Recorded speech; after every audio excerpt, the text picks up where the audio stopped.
नमस्कार, मैं हूं रमेश अवस्थी।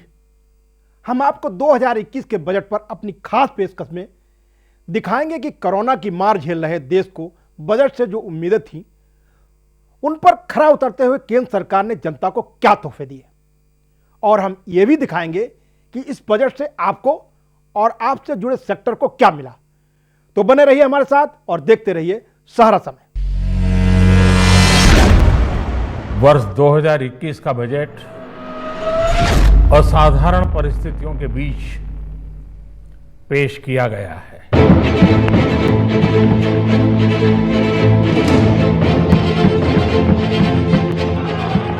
माननीय वित्त मंत्री जी, Honorable Speaker, I present the budget for the year 2021-2022. ये बजट देश के हर क्षेत्र में विकास यानी ऑल राउंड डेवलपमेंट की बात करता रहता है। 25% to 15% only. And to also include loans. हमारे युवाओं को ताकत मिलेगी। भारत उज्जवल भविष्य के लिए बहुत ठोस कदम रखेगा। इस बजट के दिल में गांव है, हमारे किसान हैं। देश की वित्त मंत्री निर्मला जी को और उनके साथी मंत्री अनुराग जी और उनकी टीम को बहुत बहुत बधाई देता हूं। मोदी सरकार के दूसरे कार्यकाल का तीसरा बजट केंद्रीय वित्त मंत्री निर्मला सीतारमण ने पेश किया। वित्त वर्ष 2021-2022 का बजट इस बार पूरी तरह पेपरलेस यानी डिजिटल तरीके से टैबलेट के जरिए पेश किया गया। इस बार सभी वर्गों को बजट से काफी उम्मीदें थी। किसान, कामगार से लेकर आम करदाता और छोटे व बड़े कारोबारी तक सभी की नजर बजट पर टिकी थी। कोविड-19 महामारी से बुरी तरह प्रभावित वर्ग ने अपने लिए राहतों की उम्मीद की। जनता की उम्मीदों पर मोदी सरकार कुछ हद तक खरी उतरी। कोरोना महामारी के बाद संकट से धीरे धीरे उबर रही अर्थव्यवस्था को गति देने के लिए मोदी सरकार ने इस बजट में ऐसे फैसले लिए जो आने वाले समय में कारगर साबित होंगे।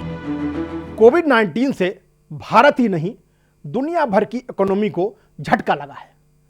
हालांकि अंतर्राष्ट्रीय वित्तीय संस्थाओं ने भारत के प्रति आशा जताई कि भारतीय अर्थव्यवस्था दुनिया में सबसे तेज रफ्तार से रिकवर करेगी। यही वजह है कि भारत सरकार की विजन की साफ झलक इस बजट में नजर आई। आइए आपको दिखाते हैं कोरोना महामारी से बदहाल अर्थव्यवस्था को पटरी पर लाने के लिए सरकार ने इस बजट में क्या क्या प्रावधान किए हैं। आत्मनिर्भर स्वस्थ भारत का ऐलान। वित्त मंत्री ने आत्मनिर्भर स्वस्थ भारत योजना का ऐलान किया। उन्होंने इस योजना के लिए अगले 6 सालों का बजट 64,180 करोड़ निर्धारित किया। सीतारमण ने कहा कि ये बजट राष्ट्रीय स्वास्थ्य मिशन के अतिरिक्त होगा।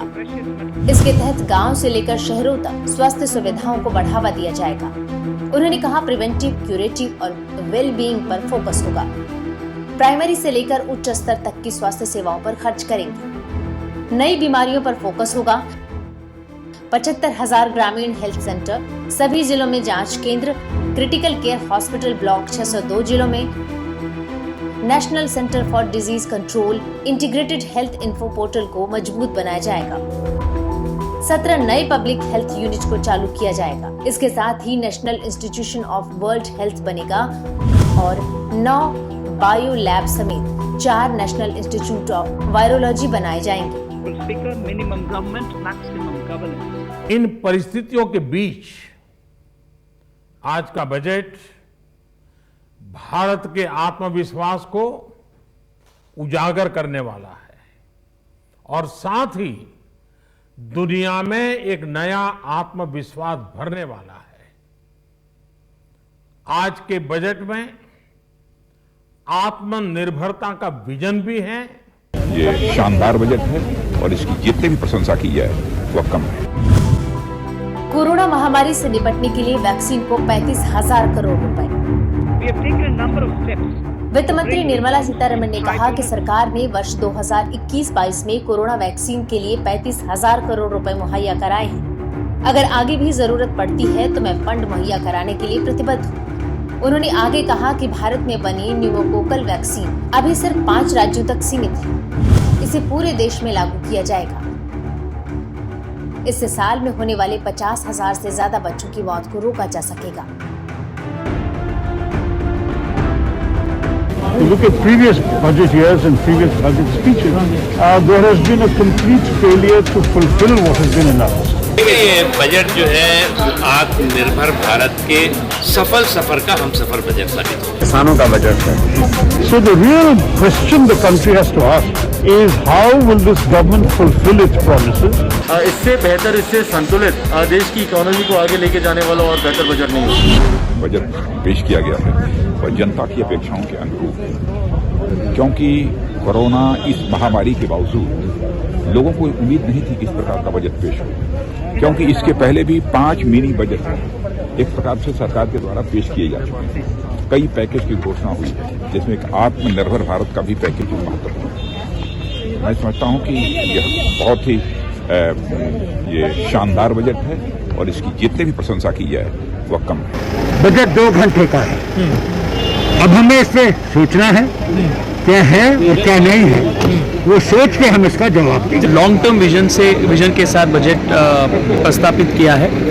3 इम्पॉर्टेंट चीज बजट के बारे में। एक, डायरेक्ट और इनडायरेक्ट टैक्सेस में कोई डायरेक्ट टैक्सेस में इंक्रीज और बढ़ोतरी नहीं हुआ है, और फिस्कल डिफिसिट ज्यादा होने के बावजूद भी spending on infrastructure and spending on capital expenditure बहुत ज्यादा एलोकेशन हो चुका है। वो आने वाले दिन में भारत में बहुत 21st सेंचुरी इंफ्रास्ट्रक्चर को खड़ा होने में बहुत बड़ा योगदान होगा। और अंत में the capital infrastructure expenditure is going to create a lot of jobs. इसलिए युवाओं को बहुत बड़ा अवसर मिलेगा और औद्योगिकरण में बहुत बढ़ोतरी होगी। प्रधानमंत्री जी के नेतृत्व में जो हमारी सरकार चल रही है, ये बजट जो आज पेश किया गया है आदरणीय वित्त मंत्री आदरणीय श्रीमती निर्मला रमन जी के द्वारा, तो हम ये कह सकते हैं कि यह बजट का जो इसकी नींव रखी गई है, ये सचमुच में देश के जो आत्मनिर्भर भारत बनाने की जो नींव है वो रखी गई है। बैंकिंग और इंश्योरेंस सेक्टर में बढ़ा FDI। इस बार के बजट में इंश्योरेंस सेक्टर में 74% तक FDI का ऐलान किया गया है, जो पहले सिर्फ 49% था। इसके अलावा निवेशकों के लिए चार्टर बनाने का भी ऐलान किया गया है। वहीं बैंकों का फंसा हुआ कर्ज दूर करने के लिए एक अलग से कंपनी बन रही है, जो इन फंसे हुए कर्ज को बैंकों से लेकर बाजार में बेचेगी। ऐसे में उम्मीद की जा रही है कि बैंकिंग और इंश्योरेंस सेक्टर में ढेर सारी नौकरियां निकलेंगी। 75 वर्ष या इससे ज्यादा उम्र के बुजुर्गों को ITR भरने से मुक्ति। केंद्रीय वित्त मंत्री निर्मला सीतारमण के तीसरे बजट से नौकरी पेशा लोगों को मायूसी हाथ लगी है। इनकम टैक्स स्लैब में कोई बदलाव नहीं किया गया है, जबकि लोग कोरोना संकट की वजह से आयकर में छूट की उम्मीद लगाए हुए थे। वित्त मंत्री ने सिर्फ 75 से ज्यादा उम्र के सीनियर सिटीजन्स को ही इसमें राहत देते हुए इन्हें इनकम टैक्स रिटर्न यानी ITR फाइल करने से मुक्त कर दिया है। वित्त मंत्री ने बजट भाषण में घोषणा की कि सरकार 75 साल से अधिक उम्र के बुजुर्गों पर पड़ने वाला दबाव कम करने जा रही है। उन्होंने कहा कि 75 साल से अधिक के उन बुजुर्गों जिनकी आय का स्रोत सिर्फ पेंशन है, उन्हें अब इनकम टैक्स रिटर्न नहीं भरना होगा। मुझे लगता है इस बजट ने उस पर भी ध्यान दिया। सीनियर सिटीजन्स को लेकर जो रिलैक्सेशन की बात की है, मुझे लगता है वो बहुत स्वागत के योग्य है। और मुझे लगता है कि इतनी बड़ी महामारी के बाद आफ्टर दिस पेंडेमिक इससे बेहतर, इससे संतुलित देश की इकोनॉमी को आगे लेके जाने वाला और बेहतर बजट नहीं होगा। देश के बजट में इस बार डिजिटल भारत और वायु प्रदूषण पर रोकथाम के लिए सरकार ने अलग से पैकेज दिया है। आइए आपको दिखाते हैं नए दौर के भारत का मोदी सरकार का प्लान। डिजिटल इंडिया को 3,700 करोड़। वित्त मंत्री ने कहा, गुड गवर्नेंस के लिए ट्राइब्यूनल रिफॉर्म पर काम चल रहा है। इसके लिए नए प्रस्ताव कर रही हूँ। National commission for allied professional act और national nursing and midwifery bill लाया जाएगा। डिजिटल इंडिया को बढ़ावा देने के लिए 3,700 करोड़ रुपए का प्रावधान किया गया है।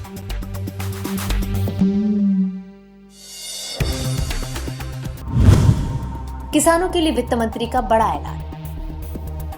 वित्त मंत्री निर्मला सीतारमण ने बजट में किसानों को लेकर बड़ा ऐलान किया है। उन्होंने कहा कि बजट में एमएसपी को लेकर सिस्टम में बड़ा बदलाव किया जाएगा।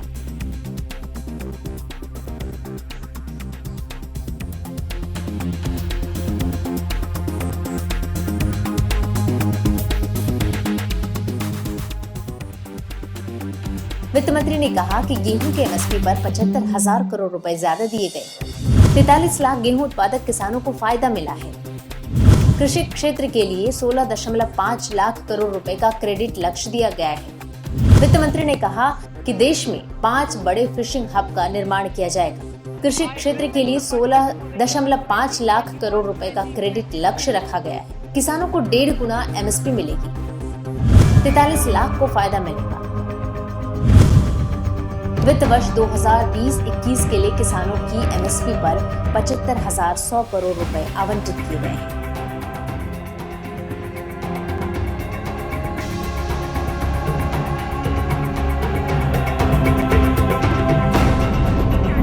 देश में एग्रीकल्चर सेक्टर को मजबूती देने के लिए, किसानों की आय बढ़ाने के लिए इस पर बजट में बहुत जोर दिया गया है। कई प्रावधान किए गए हैं।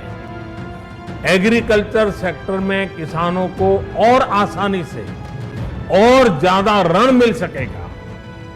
देश की मंडियों को यानी एपीएमसी को और मजबूत करने के लिए, सशक्त करने के लिए एग्रीकल्चर इंफ्रास्ट्रक्चर फंड से मदद का प्रावधान किया गया है। ये सब निर्णय ये दिखाते हैं कि इस बजट के दिल में गांव है, हमारे किसान है।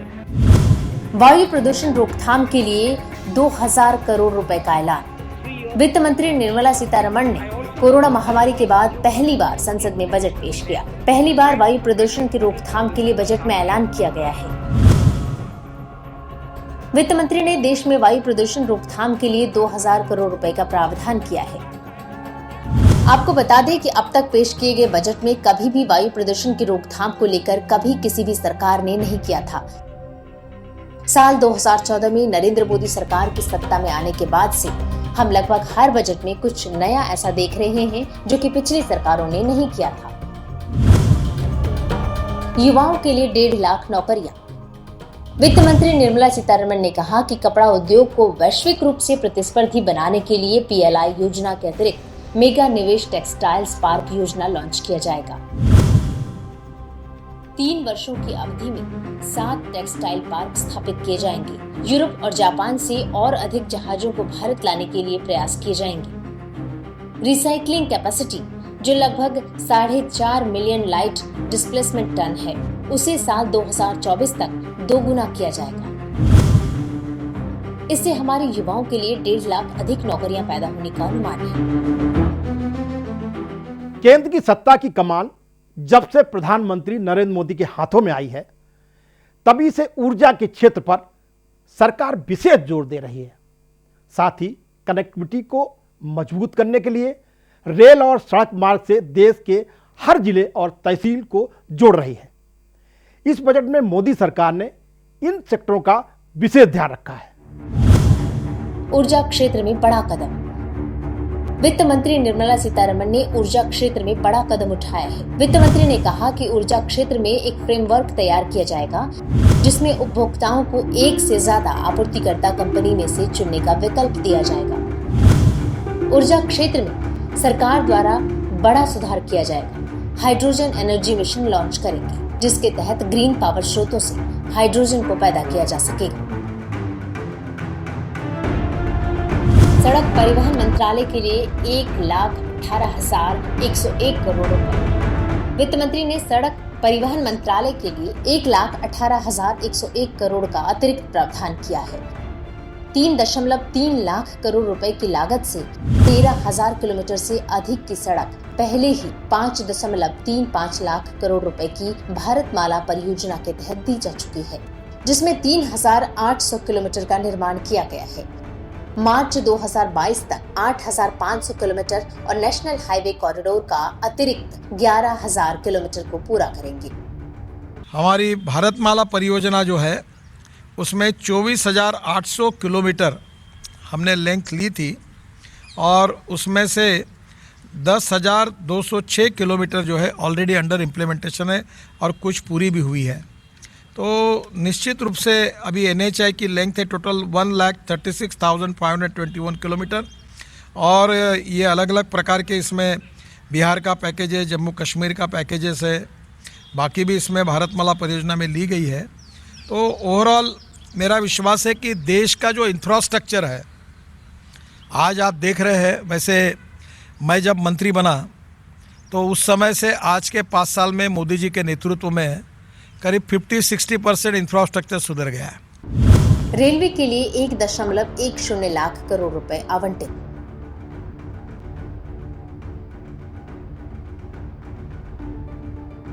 बजट में सरकार ने रेलवे के लिए 1.10 लाख करोड़ रुपए आवंटित किए हैं। वित्त मंत्री के मुताबिक ट्रेन में नए लग्जरी कोच लगेंगे। बिजली से चलने वाली ट्रेनों में 72% का इजाफा होगा। रेलवे के लिए 2030 तक नई राष्ट्रीय रेल योजना बनाई जाएगी।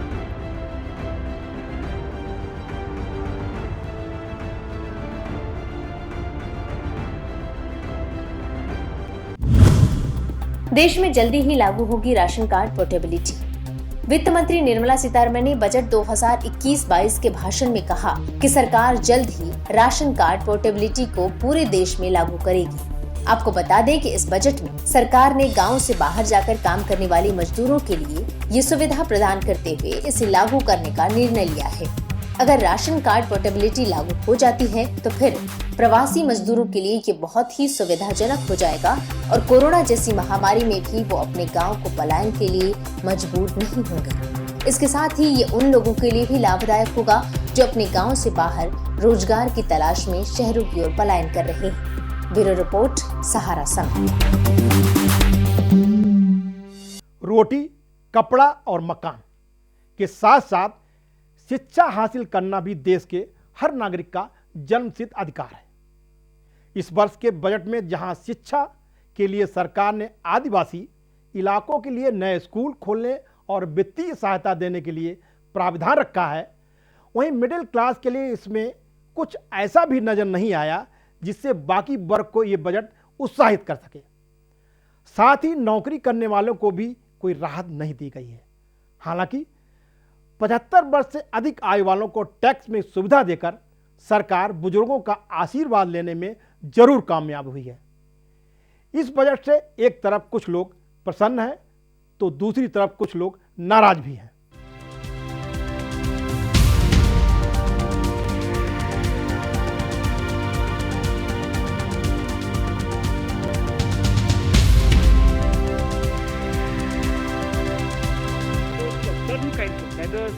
फाइनेंस मिनिस्टर निर्मला सीतारमण ने 2021-22 के लिए सरकार का बही खाता पेश किया।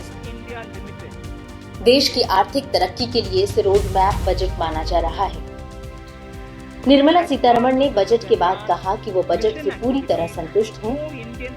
जहां वित्त मंत्री ने अपनी संतुष्टि व्यक्त की, वहीं विश्लेषणकर्ताओं ने इससे जुड़े कुछ तथ्य बताए। आइए जानते हैं इस बजट से किसे क्या मिला। मध्यम वर्ग के लिए आजादी के 75वें साल में जो देशवासी 75 साल या इससे बड़े हैं, उन्हें इनकम टैक्स फाइल करने से छूट दी गई है। सैलरीड क्लास के लिए ये बजट निराश करने वाला कहा जा सकता है। इस बजट में न तो कोई अतिरिक्त टैक्स छूट की घोषणा की गई है और न ही टैक्स स्लैब में कोई सुधार किया गया है। ऐसे में मिडिल क्लास को बजट से पहले जितनी भी उम्मीदें थी वो वैसी की वैसी ही रह गई है।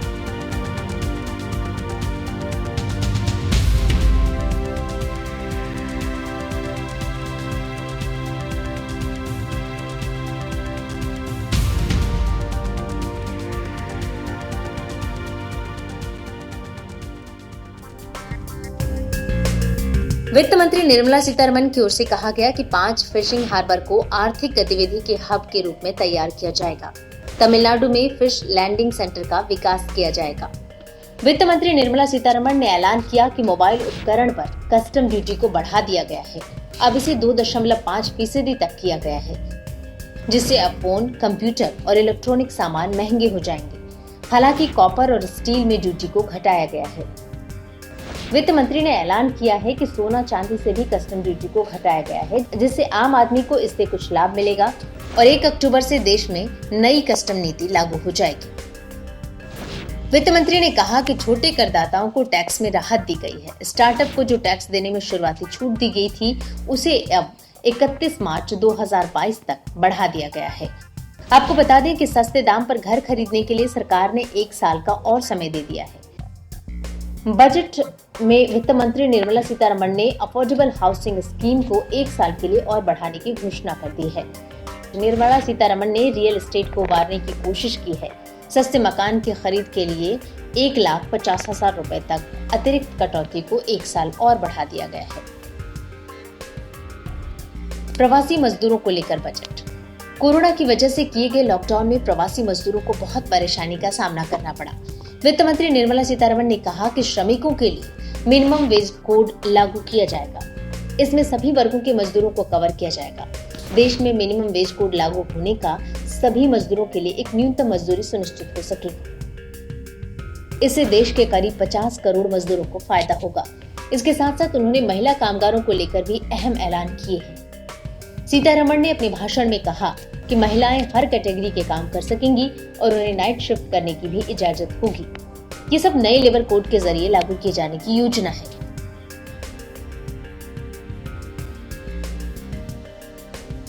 निर्मला सीतारमण ने कहा कि सरकार प्रवासी और असंगठित श्रमिकों के लिए एक पोर्टल लॉन्च करेगी। इस पोर्टल पर इकट्ठा आंकड़ों का इस्तेमाल श्रमिकों को स्वास्थ्य बीमा और हाउसिंग सुविधाएं प्रदान करने के लिए किया जाएगा।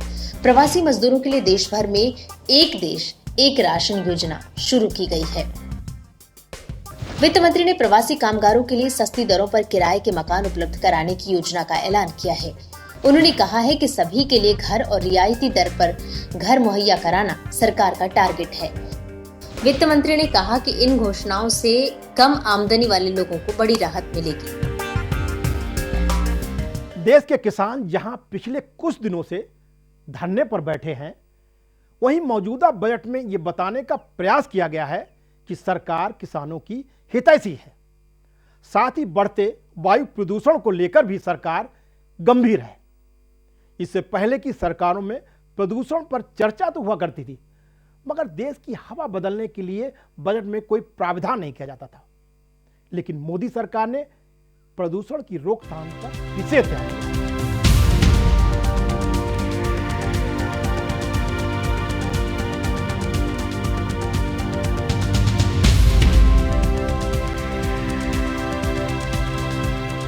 कृषि का बजट। वित्त मंत्री निर्मला सीतारमण ने बजट भाषण में कहा कि सरकार किसानों की आय दोगुनी करने के लिए काम कर रही है। कृषि ऋण के लिए सरकार ने बजट बढ़ाकर 16,50,000 करोड़ कर दिया है। निर्मला सीतारमण की ओर से कहा गया कि यूपीए सरकार से करीब 3 गुना राशि मोदी सरकार ने किसानों के खातों में पहुंचाई है। वित्त मंत्री ने कहा कि मोदी सरकार की ओर से हर सेक्टर में किसानों को मदद दी गई है। दाल, गेहूं, धान समेत अन्य फसलों की एमएसपी बढ़ाई गई। ऑपरेशन ग्रीन स्कीम का ऐलान किया गया है, जिसमें कई फसलों को शामिल किया जाएगा और किसानों को लाभ पहुंचाया जाएगा। केंद्र सरकार द्वारा पेट्रोल और डीजल पर कृषि सेस लगाया गया है।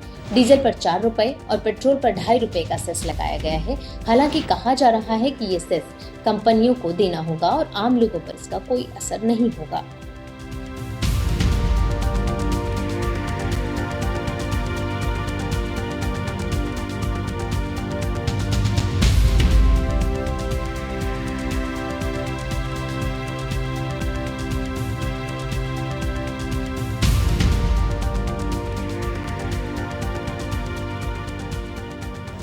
शिक्षा के लिए नए कदम। पीएम मोदी की अगुवाई में सरकार लोगों के स्वास्थ्य के प्रति कितनी संवेदनशील है। आदिवासी इलाकों में बच्चों के लिए 758 एकलव्य स्कूल खोले जाएंगे। साथ ही देश में करीब 100 नए सैनिक स्कूल बनाए जाएंगे। लेह में केंद्रीय यूनिवर्सिटी बनाए जाने का ऐलान किया गया है। वित्त मंत्री ने बताया कि अनुसूचित जाति के 4 करोड़ विद्यार्थियों के लिए 35,000 करोड़ रुपए का ऐलान किया गया। इसी क्षेत्र में संयुक्त अरब अमीरात के साथ मिलकर स्किल ट्रेनिंग पर काम किया जा रहा है, जिससे लोगों को काम मिल सके। इसी में भारत और जापान मिलकर भी एक प्रोजेक्ट को चला रहे हैं। महंगाई के पहली बार राष्ट्रीय भाषा अनुवाद मिशन की घोषणा की गई है। सीतारमण ने बताया कि इसका काम होगा सरकारी दस्तावेजों को प्रमुख भारतीय भाषाओं में अनुवाद कर पब्लिक प्लेटफॉर्म पर लाना। एससी स्टूडेंट्स के लिए पोस्ट मैट्रिक स्कॉलरशिप स्कीम जारी रहेगी। इसके लिए वित्तीय मदद बढ़ाई जा रही है। अगले 6 साल के लिए 35,219 करोड़ रुपए आवंटित किए गए हैं, जिससे देश के करीब 4 करोड़ एससी स्टूडेंट्स को 10वीं के बाद शिक्षा जारी रखने में मदद दी जाएगी। पूरा देश जिसका बेसब्री से इंतजार कर रहा था, वित्त मंत्री ने बजट पेश करके उस लंबे इंतजार को खत्म कर दिया। इस बजट से किसको क्या मिला, किस पर बोझ बढ़ा और किसने राहत की सांस ली, हमने बजट के हर पहलू से आपको रूबरू कराया और यह भी बताया कि आम आदमी की उम्मीदों पर बजट कितना खरा उतरा। फिलहाल हमारी इस खास पेशकश में इतना ही। मुझे दीजिए इजाजत। सहारा प्रणाम।